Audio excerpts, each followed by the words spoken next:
Le tunnel du Katzenberg fait partie de l'extension et du développement de la ligne Karlsruhe-Bâle.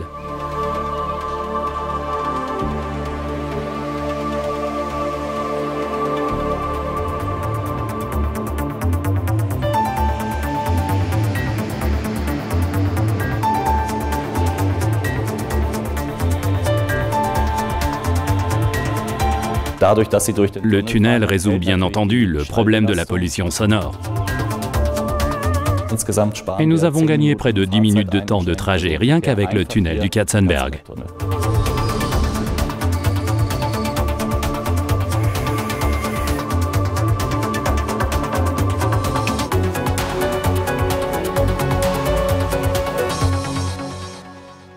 Extension et nouvelle ligne Karlsruhe-Bâle.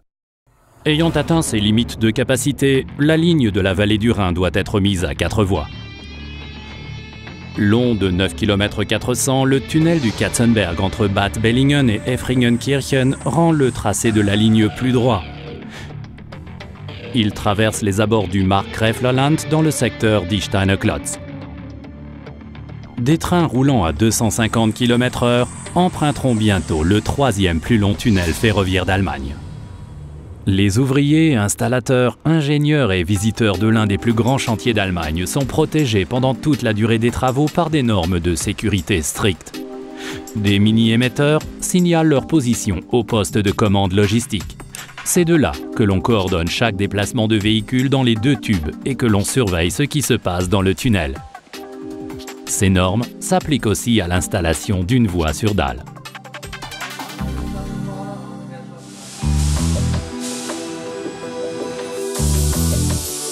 Une usine à Neumarkt, dans le Haut-Palatinat.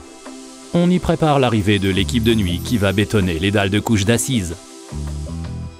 Le principe, les ouvriers placent les aciers de précontrainte et l'armature dans le coffrage. Après la précontrainte, un étaleur de béton coule la forme des dalles. Cette tâche requiert beaucoup d'expérience, de maîtrise et une fabrication industrielle précise. Le tunnel du Katzenberg nécessite 2896 dalles d'assises. La qualité pour la ligne à grande vitesse doit être constamment élevée. Les moteurs vibrants préviennent les inclusions d'air. Les dispositifs automatiques répartissent le béton de façon homogène.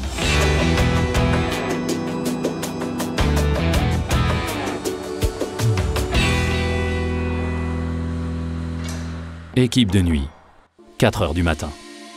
Le béton a durci. Les ouvriers séparent l'acier de précontrainte avant le moment tant attendu, l'extraction du coffrage. Si la dalle remplit toutes les exigences, la grue à vide l'amène au lieu de stockage provisoire. Ce sont près de 9 tonnes de béton qui flottent à travers le hall. La dalle d'assise arbore à présent une étiquette permettant de la reconnaître. Le lieu où chaque dalle sera installée est fixé avant même la production. Des machines spéciales en ligne automatisée façonnent la géométrie requise au point d'appui du rail. On obtient ainsi une très grande précision de position. Outre un code barre, la dalle spécialement fabriquée est aussi gravée pour éviter toute confusion. Chaque dalle d'assise parvient à son lieu d'installation prévu. Dans le tunnel, les préparatifs tournent à plein régime.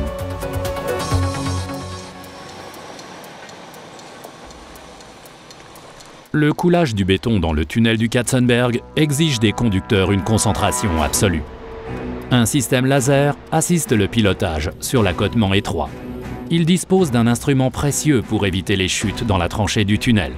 L'installation précise d'une couche d'assises est la base d'une voie sur dalle. Le profileur et les camions d'approvisionnement en béton fonctionnent sans relâche. Les ouvriers fabriquent près de 20 km de couches d'assises. Le travail, d'abord grossier, doit donner un résultat au millimètre près. Outre la voie sur dalle, on installe aussi un système de protection contre les vibrations à Bad Bellingen. Les habitations de Bad Bellingen se situent ici à environ 26-29 mètres, d'où la nécessité d'une protection spécifique. C'est pourquoi le tunnel est équipé d'un système spécial masse-ressort sur un tronçon de 500 mètres. Les vibrations produites par le contact roue-rail peuvent ainsi être nettement réduites. Les installateurs vont tout d'abord poser sur les côtés de la voie des nattes en Encadrain, formant une couche élastique grâce à leur structure en nid d'abeille. Ces nattes éviteront aussi les contacts entre la voie sur dalle et les accotements. Un bon moyen de prévenir les vibrations de manière ciblée.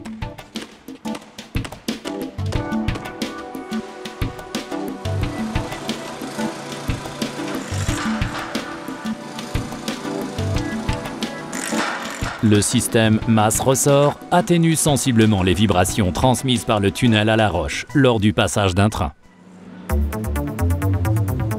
Pour isoler parfaitement les habitants de Bad Bellingen, la voie doit aussi être entièrement séparée du tunnel et du sol sur une longueur de 500 mètres. On déroule à cette fin des nattes élastiques en gomme avec surface à picot. Chacun des picots agit comme un ressort. Le béton détruit cette fonction. La couche de picot est donc protégée par des dalles spéciales en fibrociment. Chaque joint est méticuleusement collé. Les ouvriers installent ensuite une armature spéciale qui sera bétonnée. On obtient ainsi un bloc de béton, la masse inerte du système masse-ressort. Les rails sont ensuite posés sur la couche d'assises en béton. Des ouvrages spéciaux sur les portails du tunnel protègent aussi les habitants contre le bruit. Dans les tubes à une voie pour le transport à grande vitesse de passagers, le problème vient de la masse d'air que le train pousse devant lui. Des fentes dans le mur permettent d'évacuer cette masse d'air accumulée devant le train sans produire de détonation lors du passage d'un train à vive allure.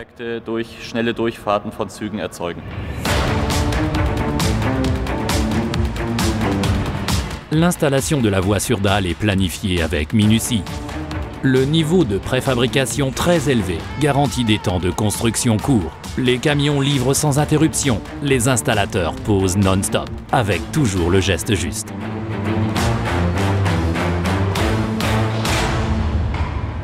Les spécialistes se sont fixés un objectif, des écarts inférieurs à 1 mm. Les crocs d'ajustage déplacent la dalle en position et dans la hauteur pour effectuer des ajustements précis.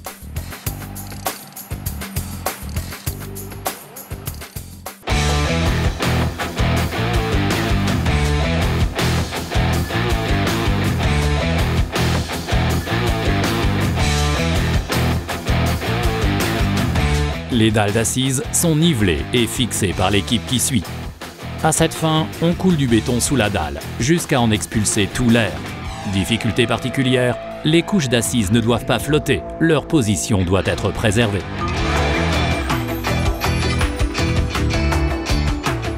Ce n'est qu'une fois le béton durci après le coulage que les installateurs fixent les panneaux dans le sens de la longueur avec des tiges d'ancrage. Le résultat, une bande continue qui ne peut plus se déplacer même en cas de grande vitesse.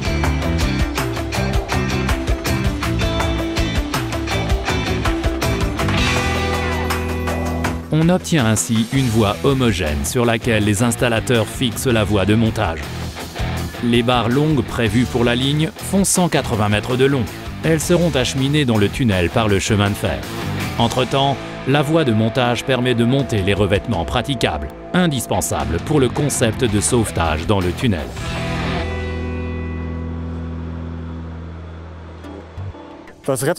Le concept de sauvetage du tunnel du Katzenberg repose sur le concept des tubes communicants. Tous les 500 mètres, un passage permet en cas d'accident d'utiliser l'un des deux tubes comme issue de secours. La voie sur dalle est équipée d'un revêtement praticable permettant au secours de pénétrer dans le tube sûr, avec des véhicules conçus pour la route.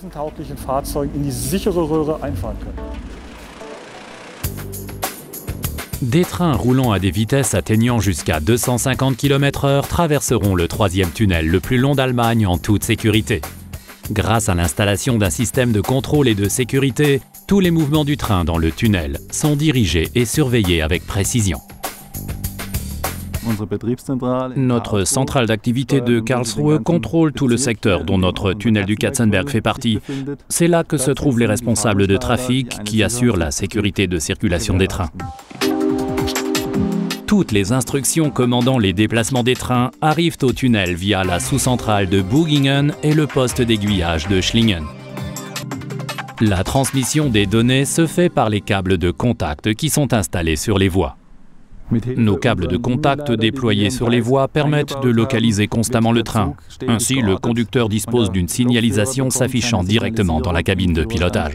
Le système de commande du train par la ligne LZB n'est ni plus ni moins qu'une antenne. Il s'agit d'une antenne qui fonctionne par induction et transmet des signaux au train puis du train vers la centrale. Des indicateurs de bloc indiquent en plus au conducteur de locomotive sur quelle section de l'itinéraire se trouve le train. Un autre élément important du système technique de guidage et de sécurisation du tunnel du Katzenberg est constitué par les compteurs d'essieux qui sont régulièrement contrôlés. Ces capteurs comptent combien d'essieux du train sont entrés dans une section de voie et combien en sont sortis. Si les valeurs coïncident, la section de voie est prête pour le train suivant. Avantage, amélioration de la sécurité et meilleure charge de l'itinéraire. Une installation à tension moyenne située à chaque portail du tunnel et 2 autres dans le tunnel assure une alimentation électrique continue.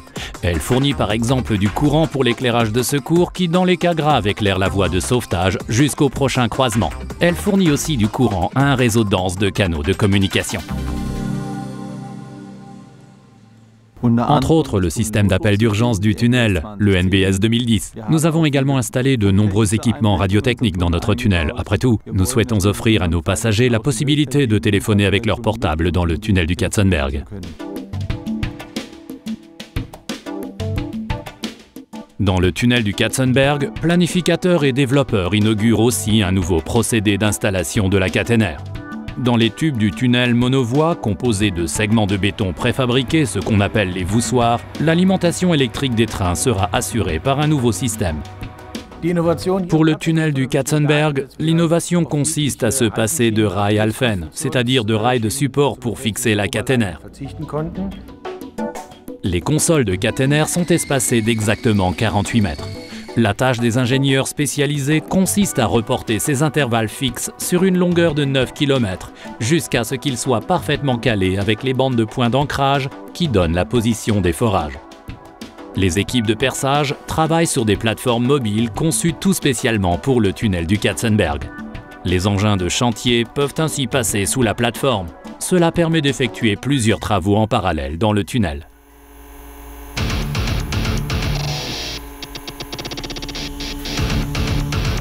On y est.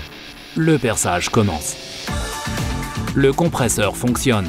La dépression permet de fixer les lourds gabarits de perçage dans leur position exacte. La poussière du perçage est immédiatement aspirée. Ce n'est pas seulement que la poussière se dépose sur les parois du tunnel, ce qui peut bloquer les appareils de précision, et que cette poussière se solidifie. C'est surtout qu'ensuite elle est soulevée par le passage des premiers trains à grande vitesse, ce qui gêne la visibilité lors des premières circulations.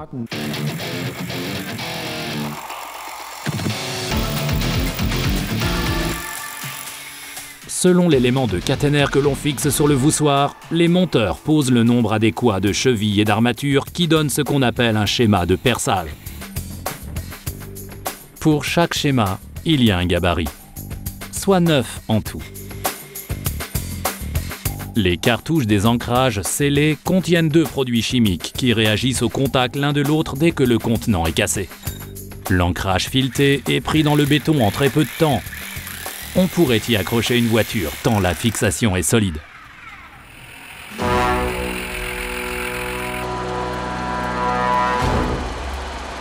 Le courant ferroviaire passe principalement depuis la sous-station via la caténaire jusqu'au pantographe du véhicule, puis par les rails. Il retourne vers la sous-station.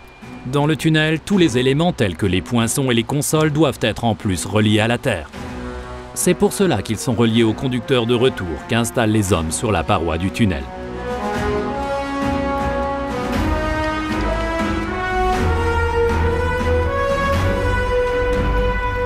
On appelle ces éléments de la caténaire des feeders de ligne.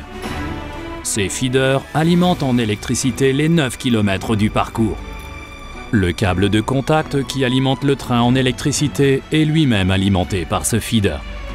Les suspensions pour des feeders sont montées dans les chemins d'ancrage sur les parois du tunnel. le nouveau concept de montage fait ses preuves. Nous avons pu économiser en tout plus d'1,5 million d'euros grâce à cette solution. Et l'innovation est déjà adaptée avec succès dans d'autres projets de tunnels.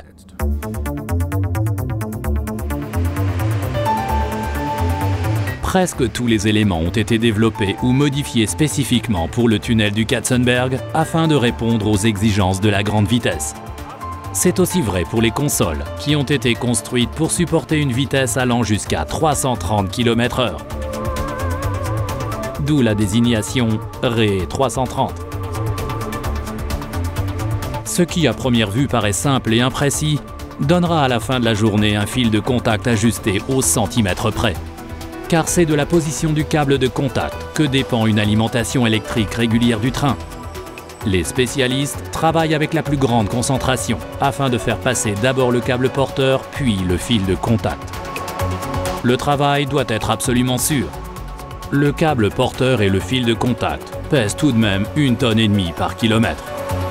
Mais une suspension au seul câble porteur ne suffit pas pour maintenir le fil de contact avec précision, car pendant l'exploitation, il change de position du fait du contact avec les pantographes et des variations de température. C'est pour cela que le fil de contact est tendu à 27 kN via les contrepoids.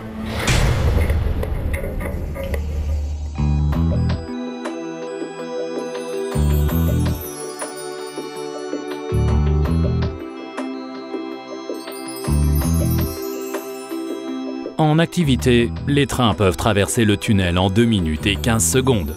Cela correspond à une vitesse de 250 pour les 9,4 km. Et il y a de la marge. Tous les systèmes de caténaires ont été contrôlés et autorisés en tant que type de construction RE 330. Cela comporte les avantages suivants. Le RE 330 nous donne premièrement la possibilité de rouler à toutes les vitesses jusqu'à cette limite. Deuxièmement, il tient plus longtemps. Le montage des rails de 180 mètres de long dans le tunnel se fait avec une grande précision, comme l'ensemble du projet. Les planificateurs, les exécutants, les gens et les machines travaillent en grande concertation, condition préalable fondamentale pour la réalisation de cet ambitieux projet. En matière de durabilité, cette ligne offre de grands avantages, et particulièrement ici, dans le tunnel du Katzenberg. D'une part, nous apportons le transport rapide des personnes dans ce tunnel, d'autre part, nous réduisons considérablement l'émission de bruit. Cela constitue évidemment un grand soulagement pour les citoyens ici.